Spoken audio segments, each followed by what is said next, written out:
मित्रों, आप सभी को नमस्कार। आज़ादी का अमृत महोत्सव पूरा देश माननीय प्रधानमंत्री जी के नेतृत्व में हर्षोल्लास के साथ देश की एकता और अखंडता के संकल्प को लेकर के मना रहा है। भारतीय जनता पार्टी 9 अगस्त से लेकर के 15 अगस्त तक विभिन्न कार्यक्रमों के माध्यम से हर घर तिरंगा अभियान प्रत्येक गांव, प्रत्येक वार्ड, प्रत्येक घर पे आयोजन करने का काम कर रही है। तिरंगा यात्रा 9 अगस्त से लेकर के 11 अगस्त के बीच में देश के कोने कोने में संपन्न हुआ है। जो दृश्य देखने को मिला है, हर हाथ में तिरंगा, सभी देशवासी लेकर के निकले, देश की एकता और अखंडता का संकल्प लेकर के भारत माता की जय जयकार करते हुए, वंदे मातरम की जय जयकार करते हुए वह तिरंगे के मान सम्मान अभूतपूर्व रूप से पूरे देश के कोने कोने में देखने को मिला। यहाँ तक कि बाहर के देशों में भी भारतीय हाथ में झंडा लेकर के तिरंगा यात्रा के लिए निकले। ऐसा दृश्य आज तक देखने को नहीं मिला जो अभी 9 से 11 के बीच में तिरंगा यात्रा के माध्यम से देखने को मिला। सभी सांसद, जनप्रतिनिधि स्थानीय स्तर पर प्रभावी रूप से इन कार्यक्रमों में भाग लिए। 11 तारीख से 13 तारीख तक प्रत्येक गांव में प्रभात फेरी निकाली जा रही है। उस प्रभात फेरी में जहां रघुपति राघव राजा राम का भजन और उसी के साथ साथ वंदे मातरम का पूरा गान भी एक एक कार्यकर्ता आम जनमानस के साथ मिल करके उसको गायन भी कर रहा है और देश की एकता अखंडता के लिए संकल्प भी ले रहा है। नए भारत के बनाने के लिए भी संकल्प ले रहा है, जिसको माननीय प्रधानमंत्री जी ने देश के समक्ष रखा है। 13 अगस्त से 15 अगस्त तक प्रत्येक घर पे राष्ट्रीय ध्वज फहराने का काम होगा। इसमें सभी पार्टी के कार्यकर्ता, सभी जनप्रतिनिधि एक एक घर, एक एक गांव में जाकर के भाग भी लेंगे और यह देखने को मिलेगा कि हर घर पे, हर संस्थान पे राष्ट्रीय ध्वज फहराया जाएगा और वह दृश्य भी 20 करोड़ झंडे फहराने का लक्ष्य है, जिसको अवश्य रूप से पूरा किया जाएगा। 14 अगस्त विभाजन विभीषिका स्मृति दिवस के रूप में माननीय प्रधानमंत्री जी के आह्वान पे हम सभी मना रहे हैं। देश की आज़ादी के समय लाखों लोगों को जिस प्रकार से नरसंहार हुआ, जो यातनाएं दी गई, प्रदर्शनी के माध्यम से उसको दिखाया जाएगा। पार्टी के राष्ट्रीय अध्यक्ष आदरणीय जेपी नड्डा जी केंद्रीय कार्यालय में 13 मतलब यानी कल उस प्रदर्शनी को आकर के उसका अवलोकन करेंगे और उसी के साथ साथ प्रत्येक जिले में यह मौन जुलूस निकाला जाएगा और जो विभाजन विभीषिका है उसको याद किया जाएगा। उससे संकल्प भी लिया जाएगा कि देश की एकता अखंडता के लिए हम सब लोग एक हैं। आज़ादी के से पहले स्वतंत्रता संग्राम सेनानियों ने प्राणों की आहुति दी, अपना सब कुछ न्यौछावर कर दिया कि देश आज़ाद हो। और जो देश अपने पूर्वजों को, अपने स्वतंत्रता संग्राम सेनानियों को याद रखता है, जो समाज अपने पूर्वजों को याद रखता है, उनके त्याग और तपस्या को याद रखता है, आने वाली पीढ़ी को बताता है, वही देश और समाज जीवंत रहता है।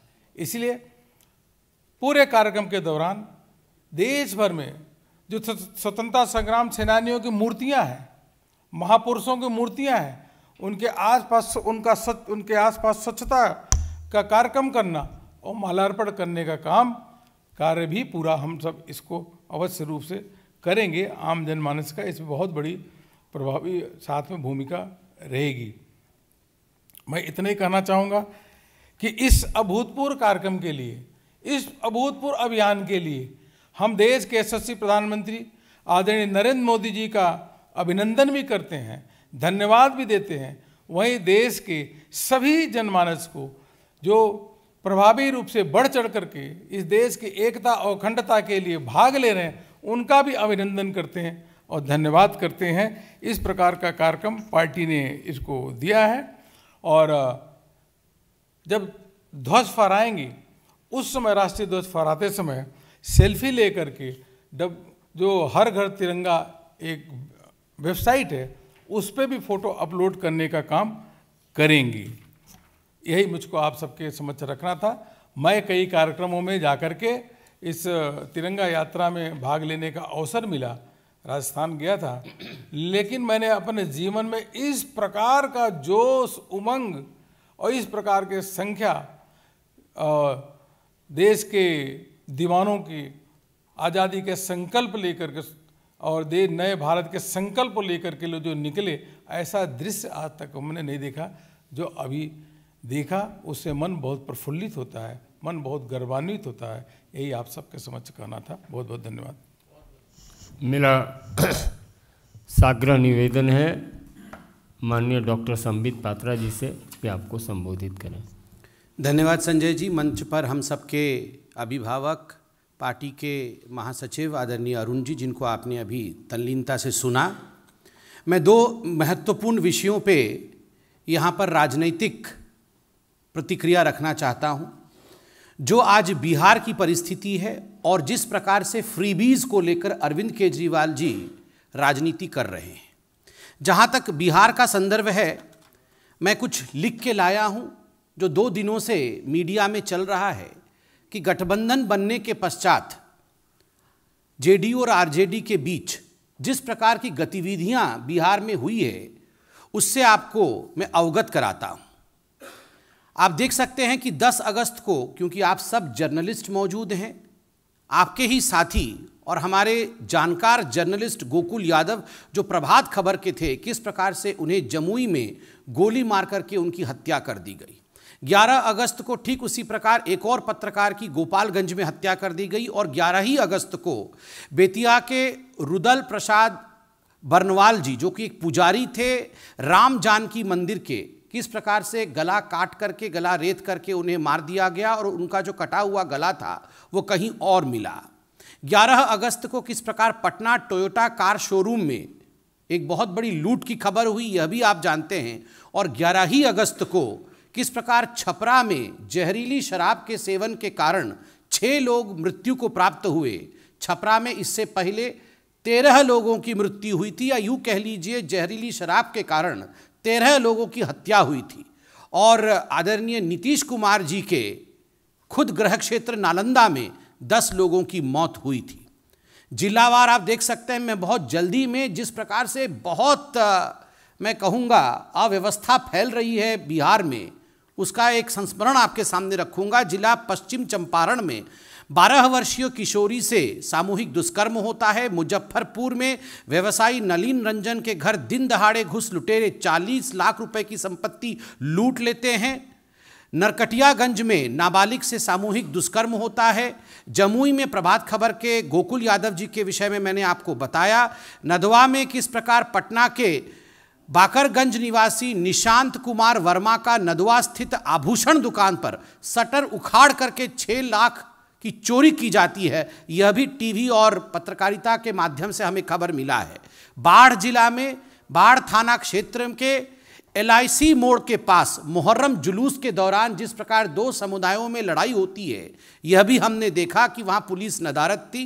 ठीक उसी प्रकार पटना सिटी में घर के गेट पर खड़ी शिक्षिका के गले पे बाइक सवार 3 झपट्टा मार करके सोने के चेन को लूट लेते हैं। यह भी CCTV फुटेज के माध्यम से हमने देखा। पटना सिटी में एक महिला की हत्या की जाती है और आरोपी के घर से 4 पिस्तौल बरामद होते हैं। ठीक उसी प्रकार पटना में मैंने अभी कहा कि गार्ड की हत्या करके किस प्रकार टोयोटा के शोरूम पे लूट होती है। और मुजफ्फरपुर में ओराई चौक पर 2 तिरंगे को लेकर आप सब ने देखा। अभी तिरंगे के विषय में माननीय अरुण जी ने हमें अवगत कराया, मगर तिरंगे झंडे को लेकर भी बिहार में किस प्रकार की राजनीति हो रही है। झंडे में भी परिवर्तन किया जा रहा है और वहाँ भी तुष्टीकरण की राजनीति हो रही है, यह भी हम सब ने देखा है। इसके बाद ये कहना अतिशयोक्ति नहीं होगी कि द जंगल राज रिटर्न्स।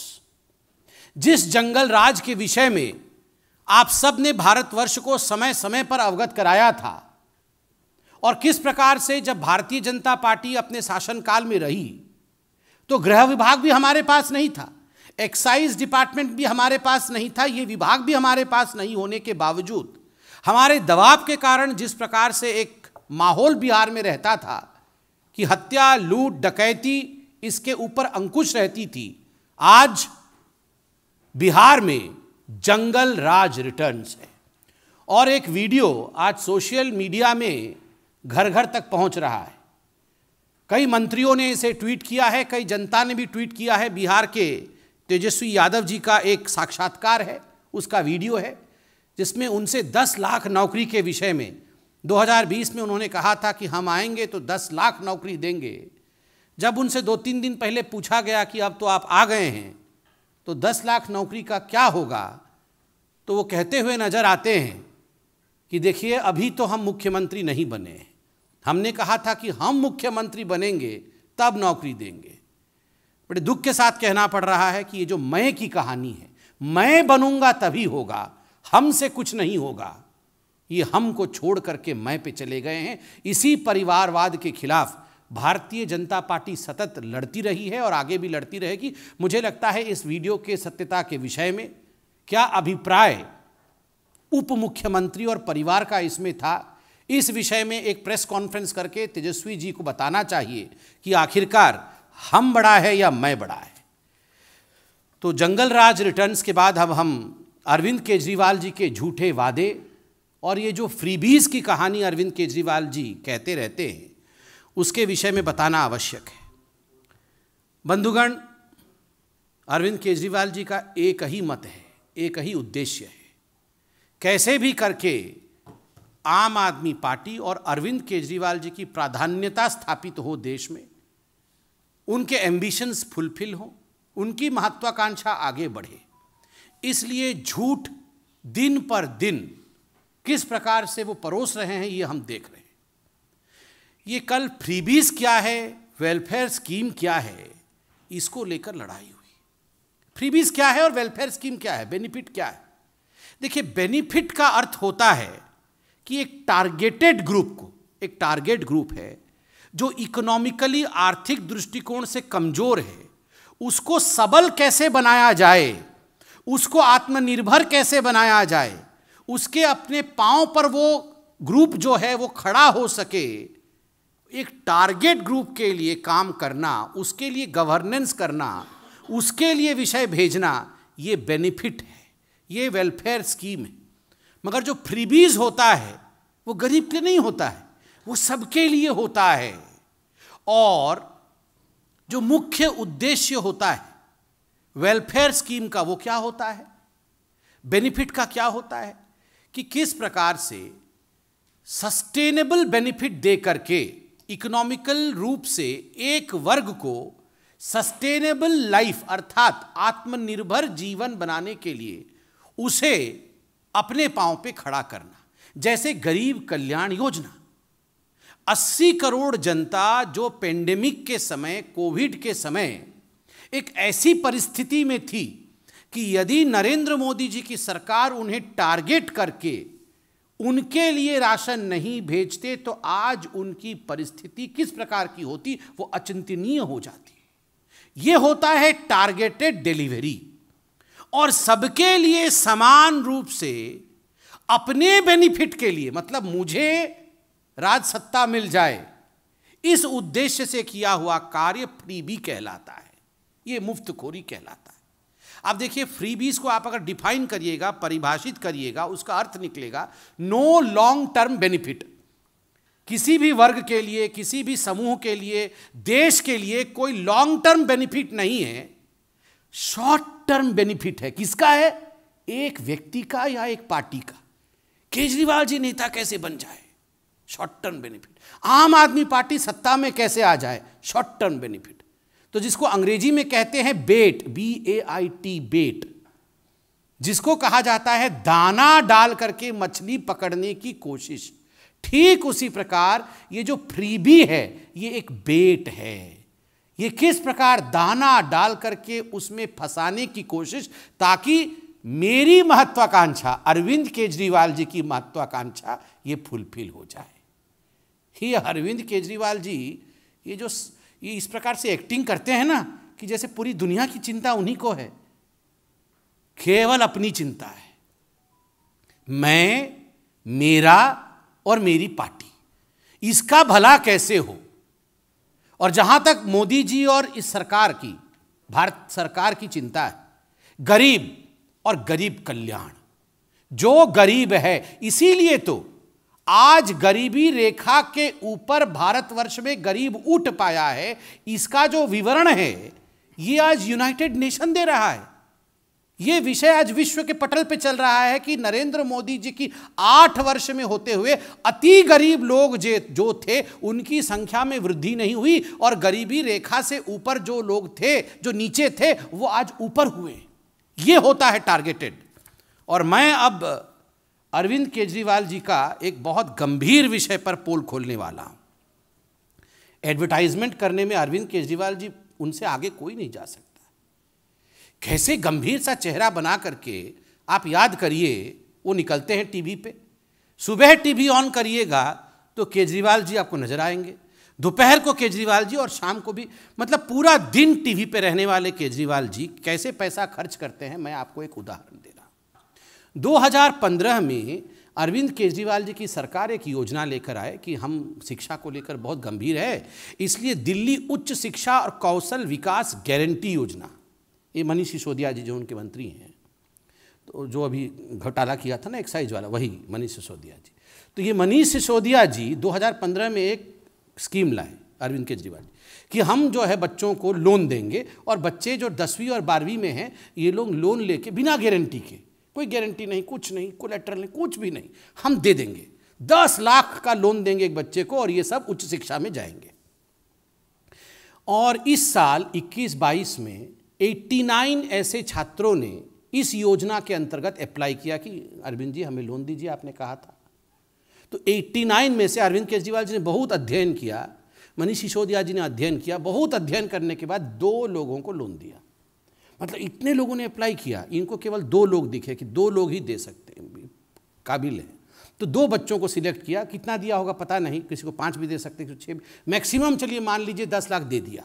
मतलब 10 कुल मिलाकर के 20 लाख मैक्सिमम दिया होगा। हो सकता है उससे कम दिया हो, क्योंकि लोन की जो व्यवस्था है वो मैक्सिमम 10 लाख की है, तो हो सकता है 10 दे दिया, चलिए 20 लाख रुपए लोन दिया। और आप जानते हैं एडवर्टाइजमेंट कितने का किया? किसी ने RTI किया था, तो RTI का रिपोर्ट आया, घबरा जाएंगे आप सुन करके। 10 लाख रुपए का लोन दे के 19 करोड़ 50 लाख रुपए का एडवर्टाइजमेंट कर दिया है। 50 लाख, 19 करोड़। हाँ, जितने का बबुआ नहीं उतने का झुनझुना। हाँ, जितने का बबुआ नहीं उतने का झुनझुना, संजय जी बोल रहे हैं। तो झुनझुना दिखाते रहते हैं हमेशा। टीवी सुबह से रात तक झुनझुना से ही चल रहा है। मतलब अरविंद केजरीवाल जी झुनझुना से ही चल रहे हैं। आप सोचिए जरा, 2 लोगों को, 2 छात्रों को इन्होंने लोन दिया है, और वो भी मैक्सिमम हो सकता है 20 लाख रुपए का, और 19 करोड़ 47 लाख रुपए का इन्होंने जो है एडवर्टाइजमेंट कर दिया है। पूरा उसका विवरण कितना कितना एडवर्टाइजमेंट दिया है इसमें है। इलेक्ट्रॉनिक मीडिया में 18 करोड़ 81 लाख 618, प्रिंट मीडिया में 47 लाख रुपया, ऐसे करके इन्होंने इतने का एडवर्टाइजमेंट दिया है।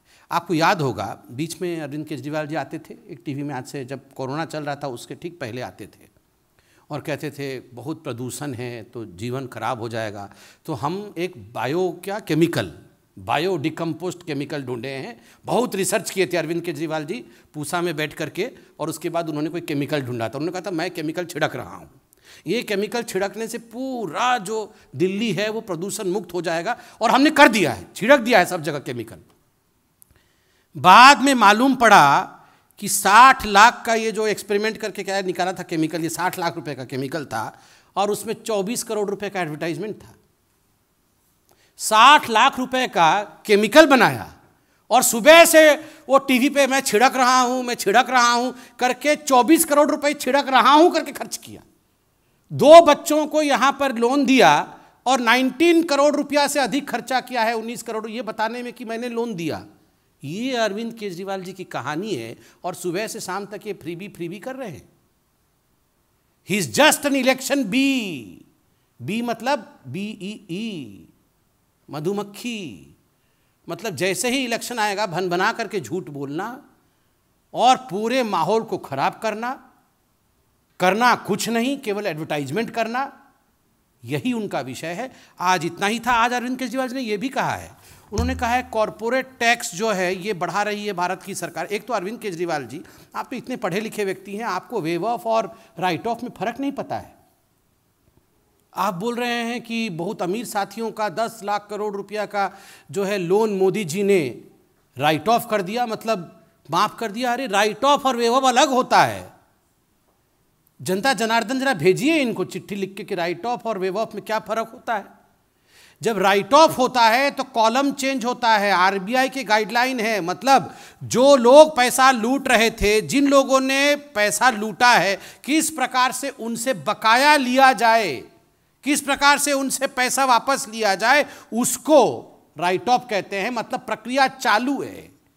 इसीलिए तो UPA एरा में जिन लोगों ने NPA किया था, आज वो सारा पैसा वापस लाने का काम नरेंद्र मोदी जी की सरकार कर रही है। और कॉरपोरेट टैक्स को लेकर इन्होंने कहा कि कॉरपोरेट को बेनिफिट दिया जा रहा है। अरविंद केजरीवाल जी, आपके ज्ञान के लिए, जो फाइनेंशियल ईयर 2018-19 था उसमें corporate tax collection 6.63 lakh crore का था और फाइनेंशियल ईयर 21-22 में 7.1 लाख करोड़ रुपए पेंडेमिक होने के बावजूद कॉरपोरेट टैक्स देश ने कलेक्ट किया है और ये पैसा गरीबों के लिए इस्तेमाल होता है। इसलिए झूठ बोलना बंद करिए। आज हम आशा करते हैं कि इस प्रेस कॉन्फ्रेंस के बाद अरविंद केजरीवाल जी तुरंत एक प्रेस कॉन्फ्रेंस करेंगे और बताएंगे कि 20 लाख लोन और 19 करोड़ रुपए ये विज्ञापन पे खर्चा, ये कौन सी अर्थनीति कहलाती है। व्हाट इज़ दिस इकोनॉमी, इस इकोनॉमी के बारे में आप बताएंगे। बहुत बहुत धन्यवाद। मित्रों, आप माननीय संबित जी से सारे राजनीतिक सवाल कर सकते हैं और एक नीरज पांडे ABP। सर, आज नीतीश कुमार ने वहाँ पर प्रेस कॉन्फ्रेंस की, उन्होंने कहा कि मैं प्रधानमंत्री बनना नहीं चाहता हूँ, मेरी कोई इच्छा नहीं है, लेकिन विपक्ष को एकजुट होना चाहिए। केंद्र सरकार ने एजेंसियों का गलत इस्तेमाल किया, उन्होंने हमारी पार्टी में बिना हमसे पूछे हमारे नेता को मंत्री बनाने, बहुत सारे आरोप लगाए। आपका क्या मानना है? देखिए, इस पे कोई कमेंट करना उचित नहीं होगा। नीतीश जी तो उस समय भी मौजूद थे जब उनके मंत्री बने थे, उनके उसी समय बोलते। आज बोल के क्या लाभ है? स्वाभाविक है, लोग उन्हीं से प्रश्न पूछेंगे। ठीक है, विपक्ष को एकजुट होना चाहिए, ये काम विपक्ष को ही सोचना चाहिए। अब आदरणीय नरेंद्र मोदी जी, JP नड्डा जी, अमित शाह जी, इनका तो काम नहीं है ना कि विपक्ष को एकजुट कराना और विपक्ष कैसे मजबूत हो उसके लिए प्रशिक्षण वर्ग लेना। ये काम तो खुद विपक्ष को ही करना पड़ेगा। अब इतने साल से वो एकजुट नहीं हो पा रही है। अभी भी हमने राष्ट्रपति चुनाव में, उपराष्ट्रपति चुनाव में देखा। ये उनका विषय है, उनसे पूछिए। उन्होंने कहा कि विपक्ष मतलब BJP ऐसे मुद्दे बनाकर तनाव भी पैदा करना चाहती है जिससे कि दंगे हों, लोगों में, समाज में विघटन हो, झगड़ा लड़ाई हो। आपके आरोप? वो काहे तनाव में आ रहे हैं? विपक्ष ने अगर कोई गलती नहीं की है, अगर विपक्ष पाक साफ है, उनके आत्मा में किसी प्रकार का दाग नहीं है, तो विपक्ष तनाव में क्यों आ रही है? कभी आपने नरेंद्र मोदी जी को कभी तनाव में देखा है क्या? वो तनाव में इसलिए नहीं रहते हैं क्योंकि वो गरीबों का कल्याण करते हैं। जो गरीबों का कल्याण करेगा वो कभी भी तनाव में नहीं रहेगा। जो अपना कल्याण करते रहेगा वो हमेशा इनसिक्योरिटी में रहेगा कि मेरा क्या होगा। तो विपक्ष आज केवल अपने परिवार के कल्याण में लगी है और इसीलिए तनाव में है कि मेरे परिवार का क्या होगा, मेरे परिवार का क्या होगा। यतीन्द्र TV 18। जनरल राज पर जब नीतीश कुमार से सवाल पूछा गया तो उन्होंने साफ तौर पर कहा कि BJP के नेता जो जनरल राज पर बोल रहे हैं वो अपना कद बढ़ाना चाहते हैं, उस पर बोल रहे हैं। देखिए, बहुत फर्क है कल, आज और कल में। जंगल राज को तो गढ़ने वाले ही आदरणीय नीतीश जी थे कि जंगल राज हुआ है और लालू जी के राज में हुआ है, तो हम तो वही दोहरा रहे हैं। और मैंने अभी जो फहरिस्त पढ़ी 10, 11, 12 तक जो सब हुआ है बिहार में, यदि हत्याएं होती है, दुष्कर्म होता है, लूट होती है, डकैती होता है, तो उसको अगर जंगल राज नहीं कहेंगे और हम चुप रहेंगे तो आप बताइए क्या ये हमारा धर्म है एक राजनीतिक पार्टी के रूप में? हमारा काम है जनता की रक्षा करना, विषयों को आप तक पहुंचाना, उत्तर देना उनका काम है, वो उत्तर दें। धन्यवाद।